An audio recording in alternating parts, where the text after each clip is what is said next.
Assalamualaikum warahmatullahi wabarakatuh.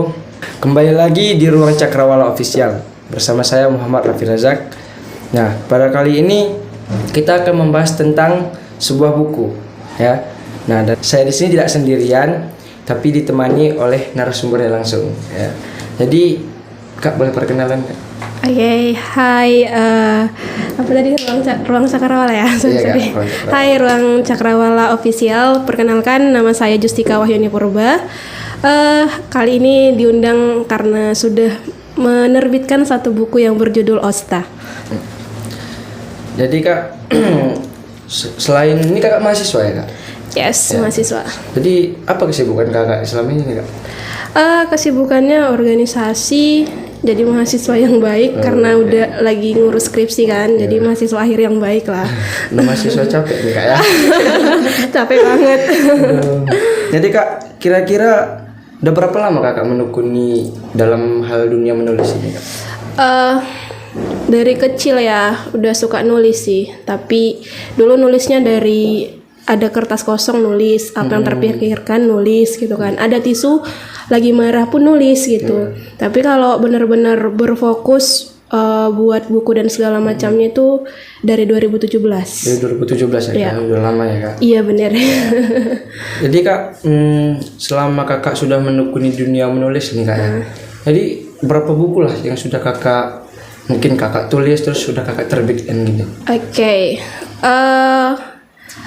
Untuk nama sendiri sih masih satu ya. Ini judul pertama Osta. Tapi dari 2017 tadi saya udah ikut menulis di 5 buku antologi gitu.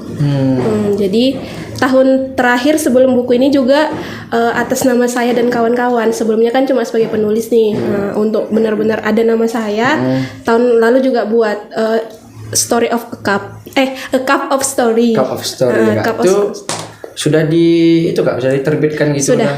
Atau mungkin sudah diedarkan gitu? Udah diterbitin. Kalau beberapa tahun yang dari 2017 itu semua sudah terbit secara nasional ya, ada ISBN-nya. Yang tahun kemarin juga sudah diedarkan. Itu saya kan ada organisasi nih. Saya dan kawan-kawan organisasi yang membuat dan diedarkan sama kawan-kawan organisasi juga gitu. Jadi, Kak, kenapa Kakak memutuskan untuk membuat buku dengan nama sendiri gitu? Oke. Jadi saya sebenarnya punya janji dalam diri ya. Tadi mungkin belum diperkenalkan juga. Saya mahasiswa jurusan Pendidikan Bahasa dan Sastra Indonesia. Nah, di semester 3 atau 4 saya menanamkan dalam diri saya, setidaknya sebelum saya mendapat gelar sarjana, saya sudah punya karya satu atas nama saya sendiri. Jadi untuk zaman sekarang nih, kita kan butuh brand ya. Kita perlu membranding diri kita sebagai apa. Jadi kan dengan saya yang nantinya menjadi sarjana pendidikan, hanya menjadi seorang guru tanpa punya satu karya yang bisa saya tunjukkan ke siswa-siswa saya, rasanya kurang pas gitu. Nah, makanya saya komit dalam diri saya harus ada gitu. Walaupun memang dari 2017 itu belum tercapai gitu kan, masih ikut sama orang, ikut event, masuk ke antologi cerpen atau buku-buku orang lah gitu. Dan dengan tekad itu, dengan niat itu, saya memutuskan untuk membuat buku ini, walaupun awalnya nggak pede gitu kan, karena kan apalah saya yang masih pemula yang nggak tahu apa-apa, sok berani nerbitin sendiri kan gitu. Tapi dengan dukungan teman-teman sekitar, orang-orang yang percaya sama saya, ya udah saya bulatkan tekad, saya kirim aja naskahnya, mau tembus mau enggak, yang penting aku udah mencoba. Kita mencoba ya. Iya benar. Coba ya dulu, nanti kan belakangan lah. Iya. Terima atau enggaknya. Betul. Yang penting kan kita nggak nyesal, walaupun nanti saya sarjana kan nggak lolos, saya sudah pernah coba kok. Memang daripada nggak pernah nyoba ya. Iya benar. Sama sekali. Benar. Kan jadi nggak ada yang harus disesali kan gitu. Betul. Kak, kira-kira kalau misalnya udah diterbitkan gitu Kak, itu ada nggak dapat uang itunya gitu Kak dari penerbit gitu ya? Oke. Sebelumnya enggak, karena kan menerbitkannya penerbitan indie. Penerbit indie tuh modalnya tuh dari kita semua. Nah, jadi kan kita cetak contoh 25 eksemplar, sekian harga modalnya gitu kan. Lalu kita jualkan, ya udah modal dan hasil penjualan itu untungnya udah sama kita, nggak ada dari penerbit gitu, karena sudah itu dia penerbit indie, modal dari kita semuanya, hasilnya dikasih ke kita. Nah, kalau untuk buku ini saya dapat royalti 15% per buku, per penjualan satu buku. Ini untuk buat buku ini kan Kak, berapa lama kira-kira butuh prosesnya itu Kak? Untuk menjadikan satu buku inilah. Iya ya. Kalau saya kemarin fokus mengerjakannya untuk membuat draftnya kembali cuma 1 bulan. 1 bulan ya Kak? Iya, tapi draftnya aja itu? Draftnya aja. Tapi karena memang buku ini adalah kumpulan pemikiran saya dari 5 tahun yang lalu. Jadi kan sudah ada 5 tahun nih, tapi yang mengumpulkan draft yang ada itu untuk jadi 1 draft cuma 1 bulan. Tapi naskahnya dari 5 tahun yang lalu sih. 5 tahun yang lalu. Iya. Lama juga ya Kak? Wah, lama sekali. Itu banyak rintangannya itu Kak ya? Banyak rintangan menulis itu sih, kita nggak komitmen, kita nggak konsisten. Itu aja. Nah, jadi kan kalau dia penulis profesional, pasti nih mereka kan memang sudah tertuntut bulan ini sudah harus ada nerbitkan 1 buku contohnya kan, atau harus sudah ada tenggat dari editor, dari penerbit gitu kan. Karena kita memang penulis bebas ya kan, tidak terikat apapun, ya udah pas maunya aja menulis, pas senangnya aja menulis gitu. Jadi kan lama gitu Kak ya. Jadi apa itu Kak yang membuat yang menelatar belakangi Kakak untuk membuat buku ini gitu Kak? Oke. Jadi ya intinya sih hampir semua orang tunggu. Jadi dasar atau latar belakang kenapa buku ini bisa ada, karena saya kesepian. Ya, saya nggak punya. Saya orangnya kan memang tertutup nih. Biasanya sharing tuh sama mama. 5 tahun lalu mama saya meninggal. Jadi saya nggak percaya sama orang untuk sharing. Semuanya itu sama mama. Jadi kan pas nggak ada nih kan. Jadi udah saya nulis apa yang saya rasakan, saya nulis segala macamnya. Kritik-kritik sosial yang nggak juga bisa saya sampaikan di sini gitu kan. Makanya benar-benar buku pertama ini adalah saya gitu. Yang mungkin kenal saya bakalan iya ini Justika, atau mungkin mereka nggak sadar ternyata Justika pernah seperti ini gitu. Berarti ini dalam buku ini istilahnya menceritakan tentang pengalaman serta mungkin pikiran-pikiran Kakak yang belum tersalurkan gitu ya Kak? Iya benar semuanya.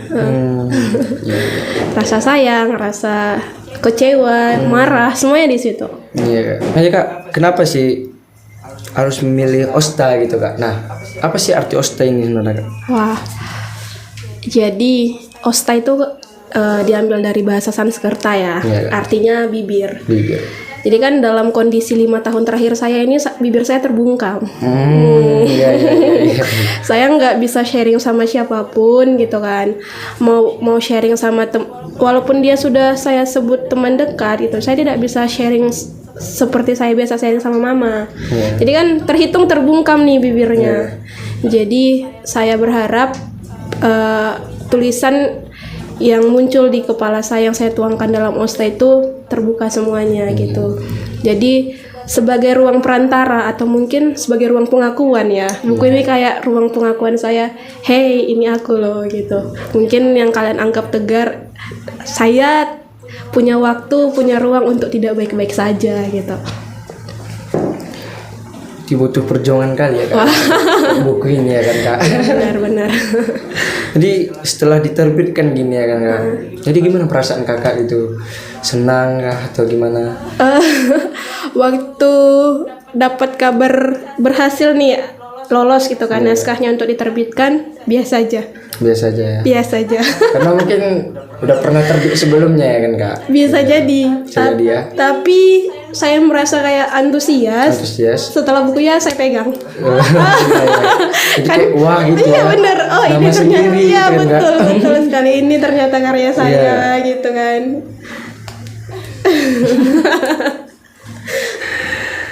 Jadi Kak, apa kira-kira pesan yang bisa kita petik dari buku ini Kak? Pesannya untuk para pembaca. Oke. Kan buku ini terdiri dari 3 bab ya. Pertama dia lupa. Enggak bisa deh. Sorry. Grahita. Wait ya. Ya penulisnya aja lupa ya. Iya, Lupa ya. Grahita Dakara Anargya. Nah, Oke, jadi kan buku ini terdiri dari 3 bab ya. Grahita, Dakara, Anargya. Grahita ini perasaan yang tidak tersampaikan, perasaan sayang tidak tersampaikan, baik itu rasa sayang saya, rasa kagum, kecewa, luka, amarah kepada seseorang. Lalu bab yang kedua itu Dakara. Itu isi pemikiran atau kritik-kritik saya, kritik sosial lebih ininya spesifiknya ya, yang mungkin tidak tersampaikan gitu selama 5 tahun belakangan. Saya memang biasanya ada yang tidak suka saya kritik gitu kan, tapi itu tadi dia kenapa Osta, dia terbungkam kan gitu. Lalu bab ketiga Anargya. Itu adalah proses dimana saya putus asa sampai saya sadar saya harus memulihkan diri. Dan akhirnya saya sadar saya sudah pulih di situ gitu kan. Jadi pesan yang ingin saya sampaikan dari buku ini adalah silahkan ambil waktu sebanyak-banyaknya untuk terluka. Tapi jangan sampai terjerat dengan luka itu. Kita harus punya titik balik di mana kita sadar gitu kan. Oh iya, nggak selamanya loh kesialan, kesakitan ini samaku. Kita bakal punya waktu untuk bahagia gitu kan. Ya walaupun nggak ada kepastian sih gitu, nggak ada kepastian besok bakal bahagia. Tapi kalau memang kamu, siapapun yang nonton ini merasa bisa hidup untuk besok dengan harapan, silahkan berharap. Itu sih. Jadi intinya kalau sudah terjatuh memang semua orang bisa terjatuh kan Kak. Pasti. Tapi untuk bangkit ini kan Kak. Iya betul. Punya orang-orang yang hebat lah kita bilang ya Kak ya. Ya semua orang hebat Ya, hari ini. jatuh boleh, tapi jangan lupa untuk bangkit lagi. Ya. Betul. Karena kan apa ya? Kalau kita menyerah hari ini, itu adalah definisi gagal yang sesungguhnya gitu. Ya walau kita gagal hari ini, Iya, Kak. tapi kita masih berpikir untuk mencoba besok, kita belum gagal. Iya. Betul. Jadi Kak, kira-kira di bagian mana gitu Kak yang bikin Kakak tuh tertarik atau paling menyentuh gitu, sehingga pokoknya intinya paling kena hati Kakak gitu di buku ini gitu. Sebenarnya semua ya, karena kan semua isi hati, isi kepala saya gitu kan. Tapi yang benar-benar membuat saya suka, tersentuh itu judulnya Seranting Rapuh. Seranting Rapuh. Kenapa judul puisi yang Seranting Rapuh ini yang membuat Kakak tuh paling apa gitu, paling tertarik gitu atau apa? Oke. Kenapa Seranting Rapuh? Karena sebenarnya luka yang saya alami 5 tahun belakangan itu puncaknya di situ. Kenapa itu? Mungkin udah jadi terlalu pribadi ya kan. Tapi memang dengan problem yang saya hadapi gitu kan. Disitulah titik nadirnya, titik terendahnya gitu. Kenapa? Karena itu tadi saya kira saya sudah memegang tangkai yang baru kan, tadi saya kehilangan nih. Nah, saya coba memberanikan diri memegang tangan yang lain. Ternyata bukan tangan yang saya pegang, hanya seranting rapuh gitu. Jadi dia benar-benar menggambarkan perasaan saya sekali gitu. Menyentuh kali ya Kak. Iya benar. Filosofinya seperti itu, entah tulisannya. Kalau mungkin orang-orang yang mengerti puisi atau prosa itu memang ketika dia baca mungkin bakal terasa gitu Kak ya. benar. Terbayang-bayang gitu ya enggak. Betul sekali.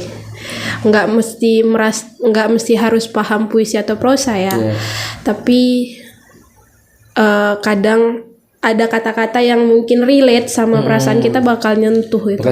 Bakal itu. Makanya kenapa kalau kita nih buka Instagram sekarang gitu kan, kayaknya semua kata-kata yang di Instagram itu keren-keren banget penulisnya, padahal enggak. Padahal kayak kena ke pada saat diri Iya, kita gitu ya benar. Kak. Karena dia sampai ke pembacanya gitu. Jadi tulisan itu berhasil atau tidaknya, keren atau tidaknya ketika memang tersampaikan pada pembacanya gitu. Iya. Maksud keren apapun kalau memang tidak tersampaikan Iya, sama benar, aja ya Kak. benar. Jadi saya harap yang baca bisa sampai ya. Mudah-mudahan ya. Jadi gimana sih Kak tips-tips untuk menulis ini Kak? Jadi kan tips untuk menulis sampai dengan ke penerbitan. Oke. Mana tahu teman-teman juga pada ingin menulis buku kan Kak ataupun menerbitkan kan? Iya, betul. Kalau untuk menulis ya, untuk saya juga belum punya tips gimana ya, karena saya juga masih pemula gitu kan. Sampai hari ini juga saya masih belajar sama mentor-mentor penulis gitu. Yang penting untuk kita mulai dasar itu adalah tulis aja dulu apa yang ada di kepala kita. Contoh hari ini hujan gitu kan, tulis aja hari ini hujan, saya bete karena saya tidak bisa kemana gitu kan. Apalagi HP ya sekarang kan punya catatan gitu kan, bisa buat. Udah tulis aja dulu. Siapa tahu nanti seperti saya kan, setelah 5 tahun memutuskan untuk menerbitkan dan dapat penerbit yang cocok, diterbitin gitu. Tapi kalau untuk fokus menerbitkan juga, kalau bisa inilah ya, coba dicari dulu lebih rinci, lebih detail tentang penerbitnya. Ya, jadi jangan sampai salah gitu kan. Jadi Kak, masalah penerbitan gitu kan, ada berapa macam apa gitu Kak? Jadi kenapa Kakak bilang tadi lebih rinci, lebih detail jadi? Penerbit itu terdiri dari, ada penerbit mayor namanya, ada penerbit indie gitu kan. Penerbit mayor ini penerbit yang skalanya cukup luas, besar gitu, sudah perusahaan. Mungkin kalau kawan-kawan tahu Gramedia kan, itu sudah besar lah. Itu dia termasuk penerbit mayor. Untuk tembus ke sana juga susah ya, Kak? Apalagi kan ada kalanya kadang kita pengen nih menjadi penulis gitu kan dengan satu buku gitu. Jadi kalau memang berharapnya bisa nerbitin ke penerbit indie. Penerbit ini nih kayak milik perorangan gitu, atau memang dia tidak sebesar itu gitu, tidak perusahaan punya kan gitu. Nah, untuk mencari penerbit indie ini, di situ kita harus fokus. Ada kadang contoh seperti royalti itu perlu dipertimbangkan juga gitu kan. Lalu tata caranya si penerbit ini untuk nerbitin bukunya gitu. Jangan sampai kita mengira dengan sekian, contoh nih kan, kalau penerbit ini kan tadi saya sudah katakan di depan kan, kita buat modal kan gitu kan. Coba dicari tahu, jangan nanti kita dibodoh-bodohi gitu ya kan. Menerbitkan buku ini ber-ISBN harus sekian, lalu mencetak bukunya sekian, covernya yang dicetak sekian, jasa layoutingnya sekian, segala macam, padahal bisa lebih murah dari itu gitu kan. Itu harus dicari tahu. Jangan sampai terjebak lah. Iya benar, jangan sampai terjebak gitu. Tapi kalau memang berarti buku ini termasuk dalam kategori indie ya Kak? Iya, Kakak, ya? benar penerbit indie. Itu apa tadi Kak? Enggak tahu namanya. Oke. Boleh dong Kak, sebelum kita tutup Kakak membacakan satu puisi dulu buat para teman-teman.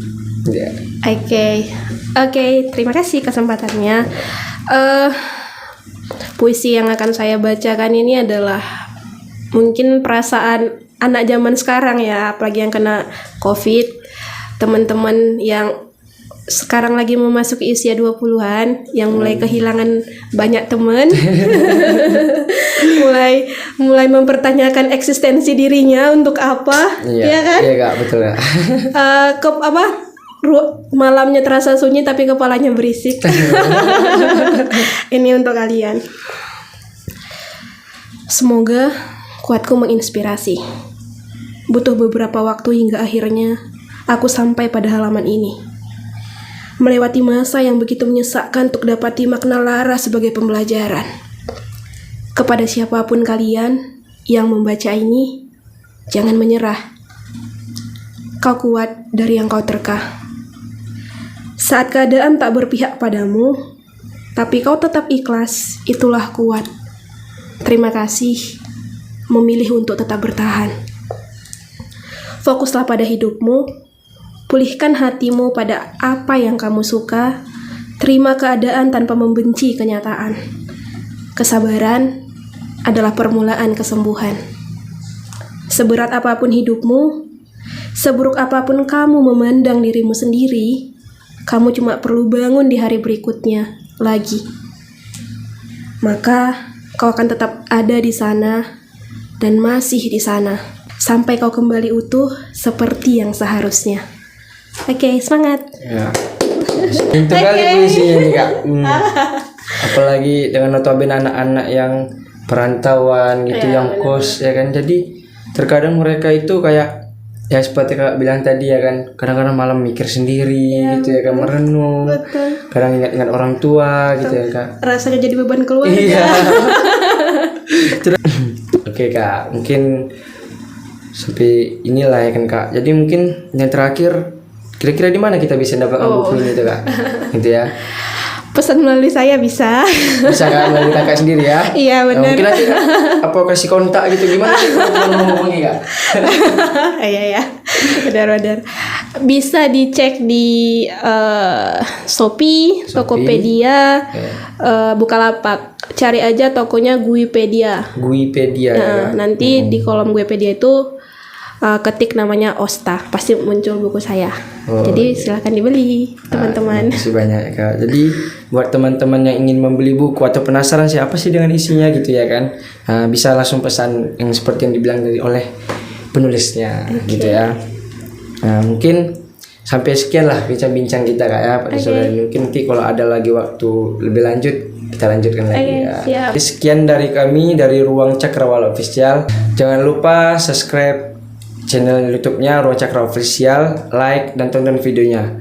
Dan mungkin teman-teman ada pertanyaan atau apa bisa dicek di kolom komentar atau di komen ya. Oke, sekian. Assalamualaikum warahmatullahi wabarakatuh.